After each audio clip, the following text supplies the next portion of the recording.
But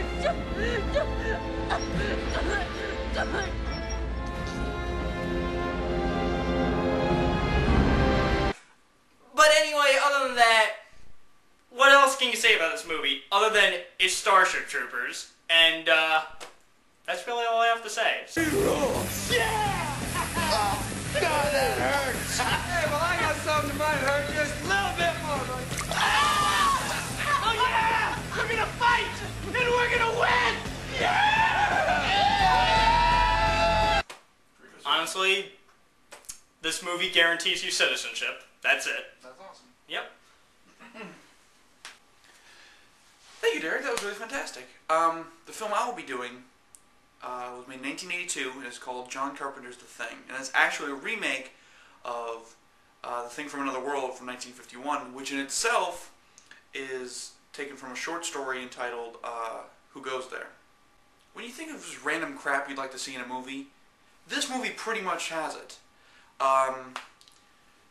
Movie, show me a homeless guy beating a computer. Your move, king to rook 1. My move, rook to knight 6. Checkmate. Checkmate.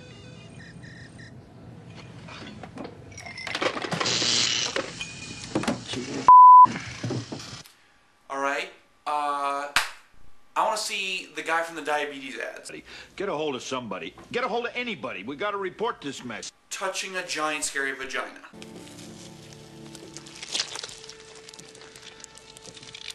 Oh. Wow. How about some canine-related nightmare fuel?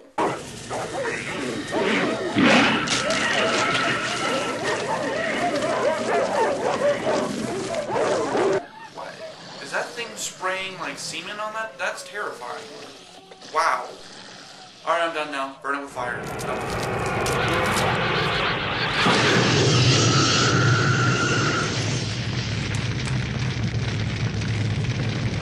Okay, how about... I want to see a man's chest open up and bite off another man's arms. No? Alright, we have that.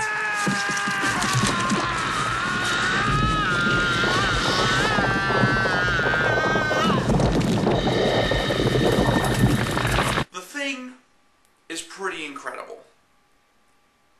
It's about a story of Kurt Russell and his team of surly scientists living in their Antarctic outpost, doing some scientific research when they come across a blown out outpost that has this giant scary frozen creature on it. They take the giant scary frozen creature, bring it back to base, study it, and well, before you know it, it thaws out and gets into the dog kennel.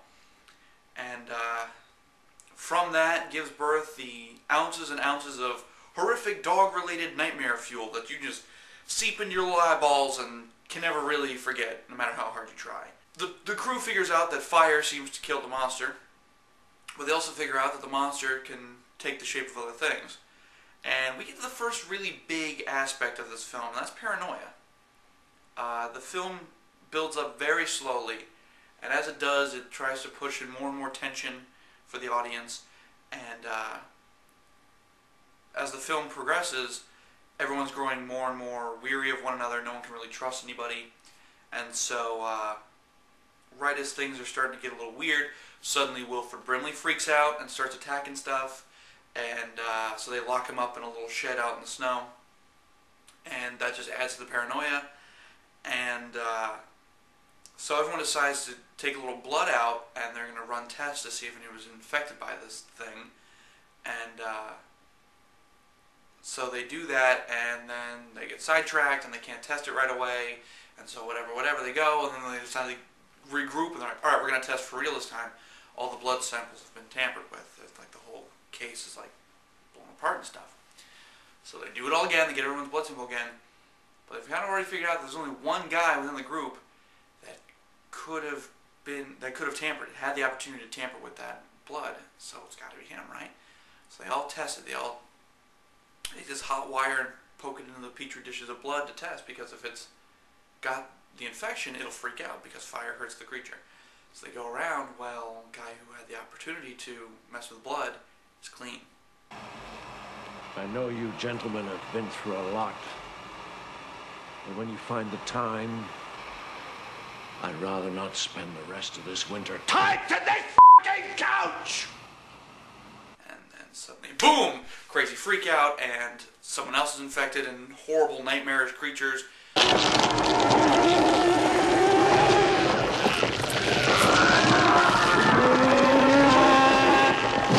This movie really, really plays up special effects, and it does it beautifully. In fact, it's pretty much like a monument to horror makeup. John Carpenter said that one of the biggest rules of Hollywood that always irked him was that you were never supposed to show the monster. That's what built suspense. And so he wanted to do the opposite of that. So that's why he shows us the monster a bunch of different times until we're like, okay, I can't, I'm going to literally crap my pants, I can't take anymore, please stop showing me. And even using that, there's still a crap load of suspense in this film. But, so as the film goes on, everyone keeps dying off because the creature keeps infecting people and they have to keep killing them off until Kurt Russell goes down into this little bunkery area to check on things, and the creature's there, and it's friggin' huge and horrifying, and it's taking on this weird shape, and there's like still dogs in it and stuff. First of all, he grabs a piece of dynamite,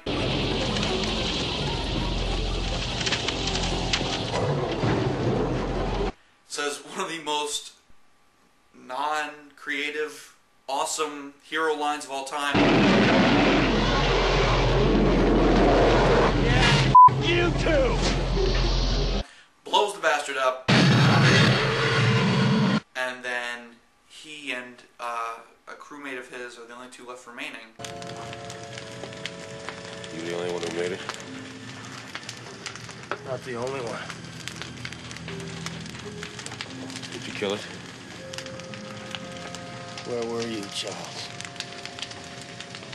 Thought I saw Blair. I went out after him.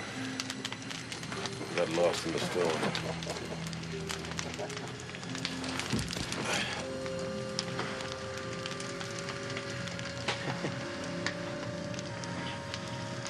Fire's got the temperature up all over the camp. Won't last long, though. Neither will we. How will we make it? Maybe we should. We're left wondering which one of them, if not both of them, or maybe none of them, are infected. And that's the beauty of this film. There is no conflict resolution. The audience is left wondering, are they infected? What if they survive the cold? What if somebody comes and rescues them? They can infect the whole world. And that's the beauty of it, is that we don't know. And it's so hard to pull off a good open ending. It's so hard. Because all too often, people just get frustrated. They're like, oh, I wish you had told me. This does it so well. It leaves people questioning to this day. To this day, people don't know. And that's fantastic storytelling. Overall, the film is just outstanding in what it does.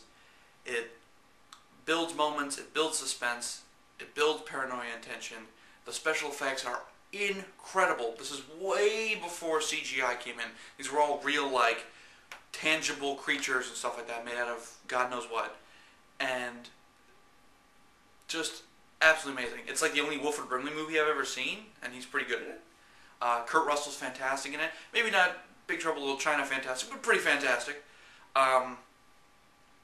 It's just outstanding, incredible, lots of fire and explosions. Just, wow, what a film. I highly, highly, highly recommend it. So, with all that, thank you for watching this very special holiday episode of Horrible Horrors. I'm Zach Romero on behalf of Derek Wayne. Thanks for watching and happy holidays.